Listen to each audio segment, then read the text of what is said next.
Muito bem, pessoal. O Jornal Litoral recebe hoje a Secretaria da Cultura do Estado de São Paulo, Economia e Indústria Criativas, Marília Marton. Tudo bem, Marília? Olá, obrigada, Thiago. Obrigada por vocês me convidarem na TV que é nossa. Com certeza. Na TV que é de todos os paulistas, na TV que é do Brasil, na nossa TV Cultura. Sem sombra de dúvidas.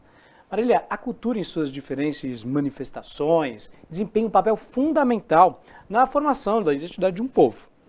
Diante da multiplicidade de ideologias, expressões culturais, você enxerga o papel da Secretaria da Cultura em meio a esse cenário de banalização, né, da cultura? Isso pode ameaçar, de alguma forma, diferentes manifestações culturais? Acho muito difícil, Thiago. A cultura ela é parte integrante do nosso ser. Nós somos homens racionais a partir da cultura, senão não seríamos. Seríamos animais normais. Então, acho que a gente imaginar que a cultura é possível de uma anulação de uma sociedade não existe. O que a gente pode ter, eventualmente, são alguns conflitos de entendimento do que é o fazer cultura, certo, ou do que é ser cultura. Mas a cultura ela está intrínseca no ser humano. Então, não existe muito essa fala da cultura menos ou cultura mais. A gente, desde o primeiro dia na Secretaria, tem dito que a cultura ela é múltipla, ela é plural e ela é diversa e para todos. Então a gente precisa acreditar que as pessoas tenham na Secretaria da Cultura esse grande guarda-chuva que abarca e cobre todo mundo. Se você me perguntar, tem preferência ou não preferência, não há isso. A gente tenta atender o máximo possível, da forma mais democrática possível. Obviamente os setores entre si puxam a corda para o seu lado, né? Normal, mas esse é muito normal. Sim. Mas não há na Secretaria, muito pelo contrário. A gente tem uma preocupação muito grande. Acho que o Estado de São Paulo tem aí um trabalho importante de falar dessas manifestações. A gente tem o Museu das Favelas, a gente tem o Museu da Cultura Indígena. Então, assim, a gente tenta abraçar todo mundo. Pode ter falha? Claro, pode ter. Mas a Secretaria está aberta para ouvir e participar todas as pessoas, para que realmente a gente possa ir abraçar todo mundo nesse lugar que a gente entende que é o lugar para todos. Agora, o tema da diversidade cultural, inclusão social, é crucial para muitos setores da sociedade, né? Atualmente, quais são os esforços da Secretaria para promover ações que englobem esses temas em atividades culturais? Então, a primeira coisa que a gente tem feito é o seguinte, olha, a cultura, ela é diversa, múltipla, e ela tem um papel fundamental numa coisa que um pouco a gente abandonou, que é no desenvolvimento humano. Certo. Acho que a gente tem usado muito essa fala ela é um setor que tem inclusão social. Eu acho que inclusão social está em outros lugares. A Secretaria da Cultura, ela tem uma coisa chamada de desenvolvimento humano. É óbvio que perpassa pela questão pelo desenvolvimento social, tal, mas o desenvolvimento humano é isso, é a gente entender que na cultura, mesmo quando há divergências, o respeito à diversidade é o lugar do possível. Então, este olhar para a Secretaria da Cultura, da política pública para a cultura, em um governo do Tarcísio, que ele diz o tempo todo que é o governo das pessoas, para as pessoas, feito pelas pessoas, porque isso, inclusive, está dentro da linha dos diálogos que o governador vem pedindo para que todos nós, secretários, façamos, a gente precisa olhar para esse lugar como esse ambiente democrático em que as pessoas possam, mesmo não concordando, conviverem nas suas divergências e nas diversidades. Perfeito. Como podem ser promovidas medidas para estreitar a colaboração entre Secretaria de Cultura e a Secretaria de Educação, a fim de integrar efetivamente aspectos culturais no ambiente educacional? A gente vem discutindo isso já desde o começo do ano com o secretário Renato Feder, que é um secretário extremamente cultural. Ele é um cara muito adepto às questões e sensível às questões da cultura, inclusive porque tanto eu quanto ele tivemos a missão aí já dada pelo governador de que há necessidade dessa integração. Uma coisa que eu tenho discutido com o Renato é exatamente isso. As iniciações de encontros da cultura, até porque o ambiente escolar está com as crianças, né? Certo. Então a gente imagina que na escola estão crianças. E em tese, né, a menos que a gente tenha alguns pais que não levem seus filhos à escola, o ambiente escolar ele atende 100% das crianças. Podem não estar todas na Secretaria da Educação dentro da rede estadual, mas todas as escolas tem a possibilidade de fazer essa iniciação, esse encontro da cultura com a criança. Então, a gente tem desenvolvido algumas conversas para que, por exemplo, o Projeto Guri passe a ser ampliado dentro do ambiente escolar. Assim, a gente poderá ter o atendimento do guri não só ampliado, mas também ele para 100% das crianças. Pode ser que nem todas as crianças, e é possível que isso inclusive não aconteça, virem músicos, obviamente. Sim. Mas é no fazer música ou no fazer cultura que a gente também cria o amor e o hábito da cultura. Então, eu acho que isso é uma função que a gente tem e a gente vem buscando como que a gente vai conseguir fazer essa integração. Conta um pouquinho mais sobre o Projeto Guri. O Projeto Guri é um projeto que existe há muitos anos, é uma política de Estado, né? Não é uma política de um governo, acho que hoje ela é uma política dos paulistas. Ela é uma política de iniciação musical, em que a gente começa exatamente a partir de uma inclusão social. Para quem não conhece a história, o Projeto Guri ele começa a partir de um entendimento de que é através da cultura a possibilidade de resgate e, portanto, de inclusão social. Esse projeto começa lá no final do século passado, eu gosto de falar isso, viu, Thiago, para as pessoas entenderem também que a gente está nesse momento, né? Sim. Final do século passado, aí na década de 90, quando o programa é implantado na Fundação Casa, certo. Que naquela época nem se chamava ainda Fundação Casa, era a FEBEM. Né? E era justamente para os jovens que estavam ali uma forma de como eles poderiam ter esse encontro com a cultura. E ele, claro, se mostrou extremamente eficiente e isso foi amplificado. E aí o Projeto Guri começou a perpassar esses portões. Hoje a Secretaria da Cultura, através da Organização Social Santa Marcelina, que é com quem a gente mantém um contrato de gestão, faz em mais de 400 cidades. Né? A gente tem muito... os polos do Guri são muito amplificados. Agora, a gente gostaria de estar mais. Né? Então, alguns municípios já aderiram a esse olhar de que a educação precisa estar perto. Então, o Guri já acontece dentro de algumas escolas, inclusive como contraturno. Certo. E este modelo é um modelo que a gente quer ampliar para o estado inteiro. Então, eu já venho conversando com muitos prefeitos desta possibilidade de que o Guri realmente integre na grade das escolas municipais, de rede municipal, e, obviamente, com o Renato, que a gente coloque dentro das escolas estaduais. Agora, não para só no Guri, né? Esse projeto vai começar com o Guri, mas depois a gente quer fazer na área de dramaturgia, né, que é a aula de dramaturgia, e quer também que a escola de dança, que é também um projeto recente do Estado, consiga, de alguma forma, a gente qualificar professores para que isso também entre para dentro da escola. Então, a gente teria, nos diferentes níveis, né, Fundi 1, Fundi 2 e no ensino médio, desde a iniciação musical, a dança, a dramaturgia. Então, a gente acha que, com isso, a gente consegue realmente trazer as pessoas, né, enfim, criar aí não só o despertar de que possíveis profissionais na área da cultura, mas, obviamente, aqueles que possam consumir a cultura aí para frente. Não, já que a gente falou de projetos, vamos falar de programas.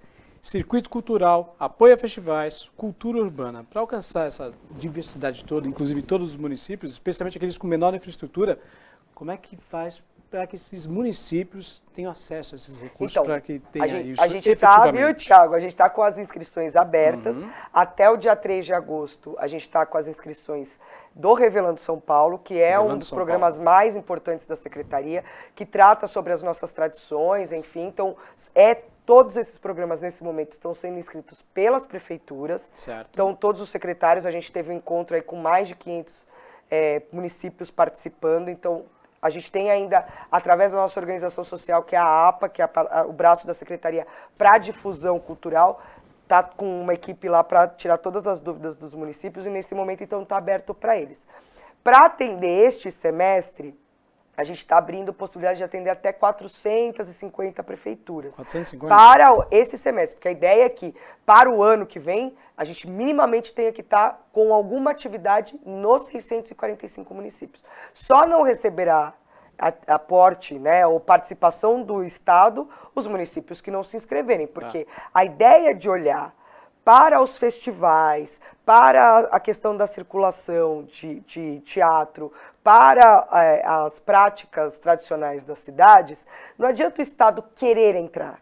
O olhar mais apurado é o olhar do município. Então, este momento é o momento que o município está nos contando. Olha, eu sou um município, eu sou aqui, fico em Santos. Aqui em Santos eu tenho X, Y festivais, tenho política urbana, tenho cultura urbana, eu tenho cultura tradicional. Olha, eu tenho um grande festival, gostaria de receber um artista mais de renome. Então, este é o momento em que os municípios estão se apresentando. Então, a gente precisa dessas informações para que o Estado também seja mais certeiro. A gente sabe, não tem dinheiro para tudo, Thiago. É uma realidade.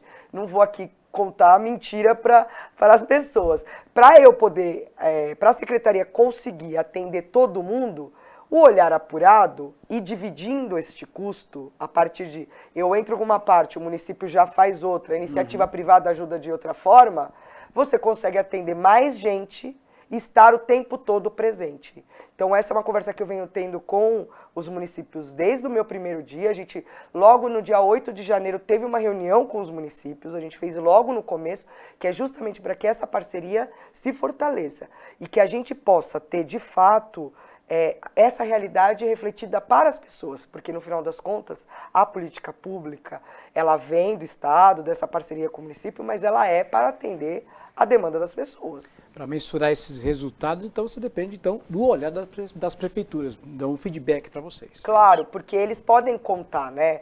Eventualmente uma cidade tem uma tradição de viola, ou uma tradição de música, ou de teatro. Como que a gente sabe isso? Só tem um lugar, né? A prefeitura consegue te contar isso. Porque, por exemplo, o Santos é uma cidade que tem uma cultura muito efervescente. Sim. Né? Tô falando aqui porque a gente está aqui, mas você vê, tem teatro, tem dança, tem cultura urbana forte aqui na região. Então, assim, a gente tem uma cultura caiçara. Também. Quando a gente vai um pouquinho mais Praia Grande, Mongaguá, você tem uma cultura caiçara muito forte. Se eles não me contarem, como que é que eu faço uma política mais... Sim. Eu posso aparecer aqui com um festival que não tem... Sabe, você não faz um sentido para a cidade. Aí você fala, o festival foi... não teve mobilização, as pessoas não foram. Claro, não tem a ver com elas. Verdade. Ninguém vai naquilo que não se conecta, não né? Não há um foco claro. Aí eu trago um festival de música... Não estou dizendo que as pessoas não gostam, mas um festival de música clássica, mas o pessoal daqui gosta de música de caipira. Sabe, não faz sentido. Questão de foco. Claro, claro. Quais são os principais benefícios esperados com essa novo tipo de abordagem, né, em relação ao apoio de produções artísticas locais aqui pelo Estado de São Paulo? Esse mesmo, que a gente seja mais certeiro, que a gente consiga levar para as pessoas uma política de uma cultura, óbvio, respeitando a diversidade. Sim. Não é só porque as pessoas gostam de uma coisa que elas só precisam ouvir aquilo. Mas dentro das programações você consegue colocar diversidade. Não adianta eu criar um festival de uma coisa que as pessoas não querem. Dentro do festival que já acontece, eventualmente você faz uma introdução. Eu brinco, falo assim, toda apresentação que a gente faz, mesmo de rock, poderia ter uma camerata de música clássica tocando músicas de rock. Certo. Eventualmente o ouvido começa a prestar atenção naquilo. Não é o meu hábito ouvir música clássica. Nós estamos aqui numa emissora que fala muito disso, sim, mas não é o dia a dia das pessoas. Então, se você consegue misturar estilos, você consegue atrair mais o público para aquilo, né? Não estou forçando, não estou criando uma coisa, uma espaçonave chegando no lugar, que não tem nenhuma referência, mas dentro daquele festival eu coloco uma coisa, faço uma introdução e vou criando esses caminhos. A gente espera que o município, com essa conexão com o Estado, a gente realmente consiga dar essa diversidade dentro das programações que já existem. Ninguém gasta mais, o Estado já tem esse recurso, certo, a Prefeitura já faz aquele festival, a gente só junta uma coisa na outra, unindo forças para poder criar coisas diferenciadas e agradar o público da maior forma possível. Legal. Marília, vamos falar a respeito agora dos chamamentos públicos. São 2, né? Investimento de 21 milhões de reais. Conta um pouquinho pra gente sobre isso. É o Revelando, um deles, os 7 milhões e meio, mais ou menos, no que a gente está investindo. O Revelando é um programa destinado para as culturas tradicionais, para a economia criativa, então muito vinculado ao artesanato, a essa questão exatamente das culturas caiçaras aqui para a região do litoral, né? Mas eventualmente não necessariamente só isso, mas para esse lugar que fala dessa música mais tradicional, que fala mais dessa arte tradicional. Então, as prefeituras, nesse momento, vão contar para nós. Eu tenho aqui, eventualmente, uma aldeia indígena. Olha, eles produzem uma cerâmica, olha, eles fazem esculturas em argila. É disso que nós estamos falando, aquilo que é mais da nossa terrinha, né? Mais produzido por nós. Então, o Revelando tem muito essa característica de uma economia criativa, que é essa de estimular esse empreendedorismo e que a gente possa realmente falar, mostrar para esse fazedor de cultura que a partir do que ele produz, ele tem condições realmente de se rentabilizar.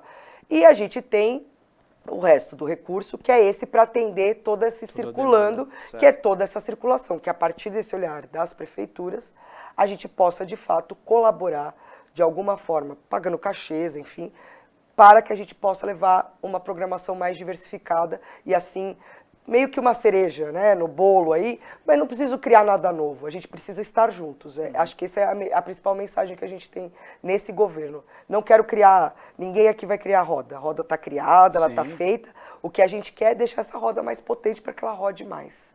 Marília, 7 meses agora de governo se aproximando, tem um balanço à frente aí da secretaria? Olha, eu tô até sem voz, né? A secretaria veio aí do começo desse primeiro semestre, muito arrumando a casa, olhando um pouco do que, né, a gente está falando, uma secretaria que tem um sucesso incrível, não é uma coisa de muito tempo, né? A gente já teve grandes secretários, Ricardo Otaque foi secretário, João Carlos Martins foi secretário, Cláudio Agostinho foi secretário, ou seja, a gente teve grandes secretários, né? Marcelo Araújo foi, André Matos, ou seja, a gente teve grandes secretários.